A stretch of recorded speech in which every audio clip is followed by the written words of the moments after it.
Hello दोस्तों, Radhe Radhe. Welcome back to my channel. तो दोस्तों, आज की वीडियो काफ़ी इंपॉर्टेंट होने वाली है क्योंकि इसमें दोनों आपको मिल जाएगा, हिंदी मीडियम भी और इंग्लिश मीडियम भी। ठीक है, क्योंकि कुछ बच दोस्तों का कमेंट आ रहा था कि सर इंग्लिश में भी कराइए, तो उन्हीं के लोगों के लिए है ये। इंग्लिश में भी देखिए, कुछ चीज़ें जितना मेरे पास हो पाएगा मैं उतना ही करवा पाऊँगा। इंग्लिश मटेरियल अवेलेबल देखिए, आप लोगों को खुद भी पता है कि थोड़ा सा दिक्कत हो जाता है। मैक्सिमम जो बच्चे हैं वो किस में हैं, हिंदी मीडियम में। ठीक है, तो हिंदी मीडियम का भी इस बार देखिए बहुत ही दिक्कत हुई थी ये एमसीक्यू सीरीज़ मिलने में। आप लोग अभी अब जाके अवेलेबल हुई है एमसीक्यूज़ की ये भी जो भी बुक्स है हमारी वो। ठीक है, तो इंग्लिश में तो अभी भी नहीं है, इजी नोट के अलावा कुछ भी नहीं है ज़्यादा। तो चलिए स्टार्ट करते हैं। देखिए, इस पे कुछ इम्पॉर्टेंट हैं। तो पहले मैं बता दूं कि ये फोर्थ पेपर है स्वास्थ्य शारीरिक एवं से योगा का। ठीक है, और इससे ही का पहला यूनिट हम लोग को सॉल्व करेंगे और एग्ज़ाम टाइम गोल्ड सीरीज से है ये। ठीक, तो जैसे कि नहीं, पहले एमसीक्यू के पहले कुछ थ्योरी दी होती है तो वो है ये। तो इसका पहला पार्ट है, फिर इसके बाद एक और थ्योरी का पार्ट देखेंगे, फिर इसके बाद हम लोग एमसीक्यूज को सॉल्व करेंगे। तो पहला जो यूनिट है इस पे दिया गया है शारीरिक शिक्षा एवं से इसके जैविक तथा सामाजिक आधार। तो क्या है पहले उसको देख लेते हैं, फिर इसके बाद हम लोग आगे बढ़ते हैं। तो सबसे पहले दिया गया शारीरिक शिक्षा का अर्थ क्या होता है।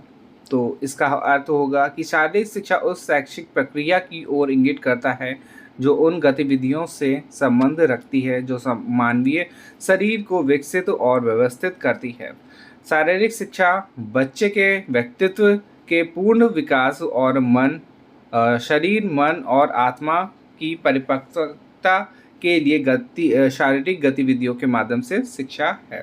ठीक है, तो शरीर से रिलेटेड जितनी भी चीज़ें हैं, शिक्षा है, वो पूरा क्या कहलाएगा, आपका शारीरिक शिक्षा कहलाएगा। नेक्स्ट है, कुछ डेफिनेशंस दी गई हैं जिससे कि एग्जाम में आपके क्वेश्चन से पूछे जाते हैं, तो उनको भी देख लीजिए। सबसे पहले दिया गया है AR वेमेन का है ये। इन्होंने कहा है कि शारीरिक शिक्षा शिक्षा का वह पक्ष है जो शारीरिक गतिविधियों के माध्यम द्वारा संपूर्ण व्यक्ति के विकास और प्रशिक्षण से संबंधित है। ठीक है, तो आपको खाली बस ये याद रखना है कि विकास और प्रशिक्षण, विकास और उसका प्रशिक्षण किसका होता है, व्यक्ति का होता है। और ये देखिए, ये कॉमन ही रहेगा आपका शारीरिक गतिविधियों के माध्यम द्वारा। ये सब, हाँ, ये सब आपका कॉमन रहेगा। और देखिए एक चीज़ और कि अभी हम लोग इनको भी याद करेंगे कि किसने क्या कैसे बोला और कौन सा कीवर्ड याद करें जिससे कि आपके कथन भी ये याद रहे, डेफिनेशन भी याद रहे। ठीक है, फिर इसके बाद है, अब देखिए इंग्लिश में जो दिया गया वो भी देख लीजिए। Physical education is that phase of education which has to do with the development and training of the whole individuals through physical activities। ठीक है, ये किसने बोला है, AR वेमन ने बोला है।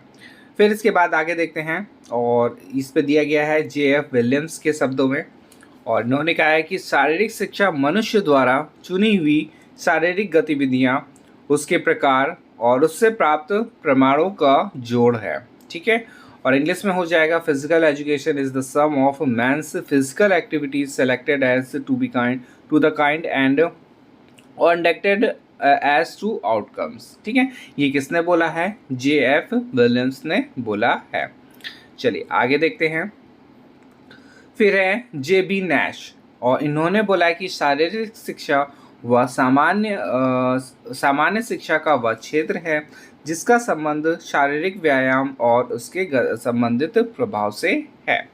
Physical education is that phase of the whole field of education that deals with the big muscles activity and their related responses. ठीक है, ये किसने बोला है, JB नैश ने बोला है। फिर है निक्सन्स एवं कोजन के शब्दों में, और इन्होंने कहा है कि शारीरिक शिक्षा की समग्र प्रक्रिया की ओर वह स्थिति है जो शक्तिपूर्ण मांसपेशियों संबंधित गतिविधियों और उनसे जुड़ी प्रतिक्रिया और व्यक्तिगत परिणामों व संशोधन से संबंधित है।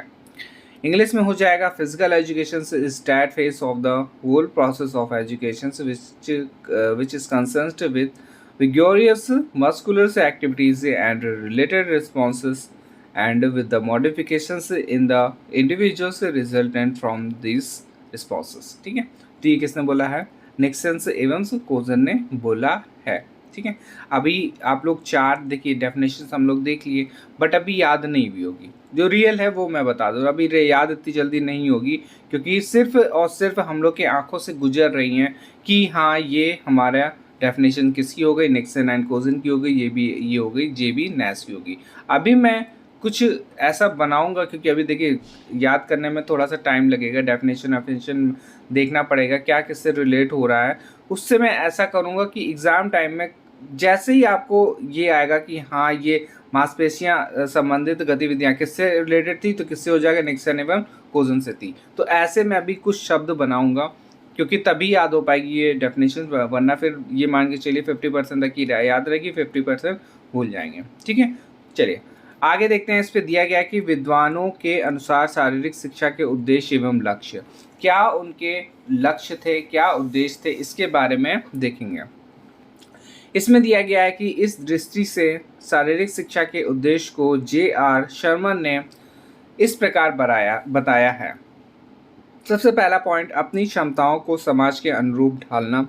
सेकंड में है अपनी आवश्यकताओं को बढ़ाना और उन्हें उन्नत करना। नेक्स्ट दिया गया है पॉइंट, उन्हें पूर्ण करने की समर्था प्रदान करना। ठीक है, ये किसने बोला है, ये बोला था J.R. शर्मन ने। ठीक है, फिर है J.F. विलियम के अनुसार शारीरिक शिक्षा के निम्नलिखित उद्देश्य। अब इन्होंने क्या बोला है उसको भी देख लेते हैं। इन्होंने कहा है कि व्यक्तियों तथा समाज के लिए योग नेतृत्व, उपयुक्त साधन तथा पर्याप्त समय उपलब्ध कराना। ठीक है, पहला पॉइंट है। सेकेंड पॉइंट में बताया कि जिससे उपलब्ध समय में शारीरिक दृष्टि से वे आनंददायक परिस्थितियों में भाग ले सकें। फिर थर्ड पॉइंट में ये परिस्थितियां मानसिक दृष्टि से प्रेरक तथा संतोषप्रद हो। फिर फोर्थ में दिया गया सामाजिक दृष्टिकोण से स्वास्थ्य हो। ठीक है, तो ये पूरे पॉइंट्स हो गया, 4 पॉइंट्स बताए हैं J.F. विलियम्स ने। फिर इसके बाद है J.B. नैश ने शारीरिक शिक्षा के निम्न 4 उद्देश्य बताए हैं। कौन कौन से उद्देश्य हैं वो भी देख लेते हैं, बट इस पर तो मुझे 3 ही दिख रहे हैं। ठीक है, तो इस पर दिया गया न्यूरो मांसपेशियां विकास, ठीक है, न्यूरोमैस्कुलर डेवलपमेंट। फिर सेकंड में दिया गया भावात्मक विकास, इमोशनल डेवलपमेंट। फिर है आंगिक विकास, ऑर्गेनिक डेवलपमेंट। ठीक है, ये किसने बोला है, J.B. नैश ने बोला है। फिर इसके बाद है लॉस्की के द्वारा देखिए 5 उद्देश्य इन्होंने बताए हैं। कौन कौन से, पहला है शारीरिक पहलू वाला विकास, फिजिकल एक्सेप्ट ऑफ डेवलपमेंट। फिर है भावात्मक पहलू का विकास, इमोशनल एक्सेप्ट ऑफ डेवलपमेंट। फिर है सामाजिक पहलू का, सोशल एक्सेप्ट ऑफ डेवलपमेंट। फिर है बौद्धिक पहलू वाला विकास, इंटेलेक्चुअल एक्सेप्ट ऑफ डेवलपमेंट। फिर है फिफ्थ पॉइंट मांसपेशियों पहलू द्वारा विकास, न्यूरोमस्कुलर एस्पेक्ट ऑफ डेवलपमेंट। ठीक, ये किसने बताया है, लॉकी ने बताया। अगर क्वेश्चन डायरेक्ट इससे पूछा भी जा सकता है कि लॉकी के अनुसार शिक्षा के निम्नलिखित उद्देश्य क्या हैं। ठीक है, या फिर कितने दिए थे इन्होंने, तो कितने दिए थे, 5 दिए थे। चलिए आगे देखते हैं, और इसमें दिया गया है बाग वॉल्टर के अनुसार शारीरिक शिक्षा के मुख्य 3 विषय हैं। जो उद्देश्य दिए थे उन्होंने, कौन सा, स्वास्थ्य हो जाएगा, इंग्लिश में हेल्थ हो जाएगा। फिर है नैतिक आचरण, मॉरल करेक्टर। फिर है अतिरिक्त समय का सदुपयोग, worthy of use of laser. और फिर इसके बाद दिया है चार्ल्स ए बुचर्स एवंस तथा एवेलिन ने शारीरिक शिक्षा के मुख्य जो 5 उद्देश्य हैं वो बताए हैं। तो इस पे पहला जो उद्देश्य हो जाएगा वो है शारीरिक गतिविधियों द्वारा शारीरिक विकास। ठीक है, देखिए शारीरिक विकास तो होना ही होना है। फिर है शारीरिक गतिविधियों द्वारा मानसिक विकास, शारीरिक होगा तो उसके बाद मानसिक भी होगा, शारीरिक गतिविधियों द्वारा भावात्मक विकास। ठीक, अब ये इसके साथ साथ ये पूरा रिलेटेड है, और ऐसे ही करके आप लोग क्रम में याद करेंगे तो जल्दी याद हो जाएगा। पहला क्या है, शरीर सही रहेगा तो मन सही रहेगा, मन सही रहेगा तो भाव अच्छे आएंगे। फिर इसके बाद दिया गया है शारीरिक क्रियाकलापों द्वारा शारीरिक क्षमताओं का विकास, ये हमारा 4th पॉइंट हो जाएगा। फिर 5th पॉइंट दिया गया शारीरिक गतिविधियों द्वारा सामाजिक विकास, ये हमारा 5th पॉइंट हो गया। ठीक है, तो ये हमारे कुछ इम्पोर्टेंट देखिए नोट्स हैं, और इससे क्वेश्चंस हल्के फुल्के आपके डेफिनेशन से फंसेंगे। देखिए रियल बता रहा है कि ज़्यादा देखिए क्वेश्चन इससे नहीं आएगा, बट हाँ डायरेक्ट क्वेश्चन आपके नहीं आएंगे, बट घुमा फिरा के इससे क्वेश्चन से पूछे जाएंगे। कथन से देखिए इंपॉर्टेंट रहता है, ये हमेशा आपको पता ही है।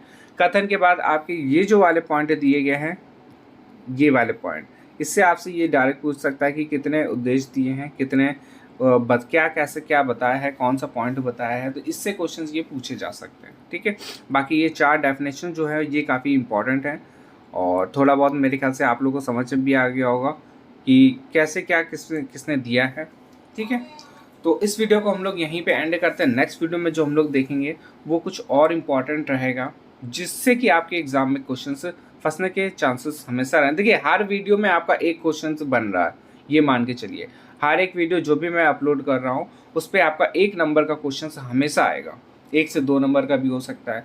ठीक है, तो बस वीडियो अच्छे से देखिए, और जो भी देखिए अगर कुछ बुक में गड़बड़ होती है, वैसे मैं एक बार देख लेता हूँ फिर उसके अपलोड करता हूँ, बट अगर आप लोग को और किसी में समझ में आ रहा है तो प्लीज़ कमेंट जरूर कर लीजिएगा, जिससे कि वहाँ पे एडिट कर सकें। ठीक है, चलिए मिलते हैं नेक्स्ट वीडियो में, धन्यवाद।